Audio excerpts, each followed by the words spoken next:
आप सबको नमस्कार। नगर निगम के दिल्ली नगर निगम के एमसीडी के अभी चुनाव होने वाले थे। 9 तारीख को जो दिल्ली चुनाव आयोग है, स्टेट इलेक्शन कमीशन है दिल्ली का, उन्होंने सुबह सुबह एक प्रेस इनविटेशन भेजा कि आज शाम को 5 बजे चुनाव आयोग एमसीडी के चुनावों की तारीख का ऐलान करेगा, डेट्स ऐलान करेगा, किस तारीख को नॉमिनेशन होगा, किस तारीख को विड्रॉ किया जा सकता है, चुनाव किस तारीख को होंगे।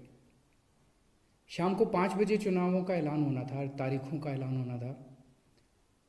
4 बजे, उसके 1 घंटा पहले, केंद्र सरकार ने चुनाव आयोग को चिट्ठी लिखी कि हम दिल्ली के तीनों नगर निगमों को एक साथ एक नगर निगम बनाने जा रहे हैं, इसलिए आप ये चुनाव टाल दीजिए।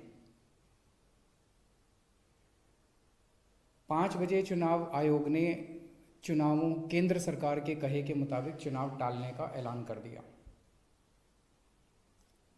शायद भारत के इतिहास में पिछले 75 साल में आज़ादी के बाद से पहली बार ऐसा हुआ होगा कि केंद्र सरकार ने सीधे किसी राज्य के चुनाव आयोग को चिट्ठी लिख के चुनाव टालने के लिए कहा है। लोगों के अंदर बातचीत चल रही है कि 2-3 बातें चल रही हैं। 7 साल से 8 साल से केंद्र में भारतीय जनता पार्टी की सरकार है। 8 साल अगर इनको तीनों एमसीडीज को एक साथ करना था, इकट्ठा करना था, 8 साल में इन्होंने क्यों नहीं किया? चुनाव की तारीखें ऐलान करने के 1 घंटा पहले इनको अचानक याद आई कि अब हमें तीनों एमसीडी को इकट्ठा करना है, इसलिए चुनाव टाल दिए जाएं। तो लोग कह रहे हैं कि एमसीडी को इकट्ठा करना, एक करना तो बहाना है, मकसद चुनाव टालने का था। क्योंकि बीजेपी को लग रहा था कि दिल्ली में अब अगर चुनाव होंगे तो आम आदमी पार्टी की ज़बरदस्त लहर है, बीजेपी उस लहर में बह जाएगी और बीजेपी हार जाएगी, इसलिए चुनाव टालने के मंशा से ये किया गया। दूसरा, ये भी लोग कह रहे हैं कि चुनावों का तीनों नगर निगम एक साथ करने से क्या लेना देना है। आज 3 नगर निगम हैं दिल्ली में, 272 वार्ड हैं, कुछ इसमें कुछ इसमें कुछ इसमें। तो तीनों नगर निगम के काउंसलर अपने अलग अलग नगर निगम में बैठते हैं। चुनाव हो जाने दीजिए। अगर तीनों को इकट्ठा भी कर दोगे आप तो वो एक जगह बैठने लग जाएंगे। दोबारा चुनाव कराने की क्या जरूरत है? अभी चुनाव रोकने की क्या जरूरत है? चुनाव टालने की क्या जरूरत है? चुनाव करवाओ, नए काउंसलर आएंगे और नए काउंसलर जो भी आएंगे वो जब तक तीनों नगर निगम है तीनों में बैठ जाएंगे, एक नगर निगम होगा वो एक साथ आके बैठ जाएंगे। तो चुनाव टालने की तो ज़रूरत ही नहीं थी। लेकिन मकसद तीनों नगर निगम एक साथ करने का नहीं था। अगर करना होता तो 7 साल में कर लेते ये लोग। मकसद था चुनाव टालने का।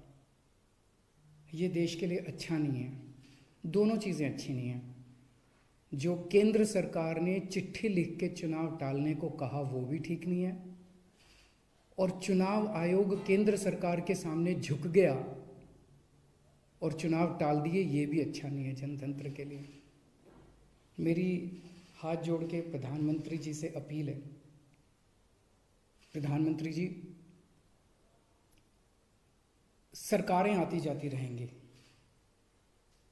कल आप भी नहीं होंगे, कल मैं भी नहीं होऊंगा। हम इम्पोर्टेंट नहीं हैं, लोग इम्पोर्टेंट नहीं हैं, पार्टियां इम्पोर्टेंट नहीं हैं, देश इम्पोर्टेंट है। अगर हम चुनाव आयोग को दबाव डाल के चुनाव कैंसिल कराते हैं, इससे चुनाव आयोग कमज़ोर होता है, और चुनाव आयोग कमज़ोर होता है, चुनाव कैंसिल होते हैं तो देश कमज़ोर होता है। हम सबको मिलकर देश की रक्षा करनी है। किसी भी हालत में हमें इंस्टीट्यूशंस को कमज़ोर नहीं होने देना। मेरी आपसे हाथ जोड़ के विनती है, चुनाव कैंसिल मत कराइए। अगर चुनाव कैंसिल होते हैं, ये जनतंत्र के लिए बहुत बड़ा खतरा है। आज ये कहा जा रहा है कि हम तीनों एमसीडी एक करना चाहते हैं, इसीलिए चुनाव टाल दीजिए।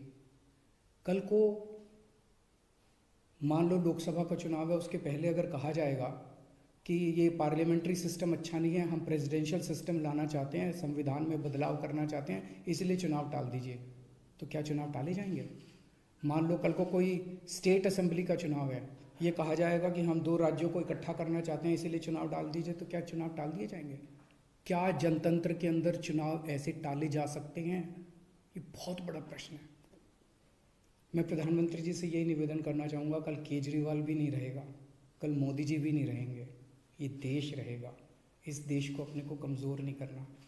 मुझे नहीं पता कि राज्य के हमारे जो स्टेट इलेक्शन कमिश्नर हैं उन पे ऐसा क्या प्रेशर डाला गया, उनको क्या धमकी दी गई, इनकम टैक्स की, ईडी की, सीबीआई की कोई धमकी दी गई, या वो अभी अप्रैल में रिटायर हो रहे हैं तो उनको पोस्ट रिटायरमेंट कोई लालच दिया गया, मुझे नहीं पता क्या दिया गया, लेकिन वो तुरंत 1 घंटे के अंदर चुनाव टालने को तैयार हो गए। ऐसे संस्थाएं कैसे चलेंगी?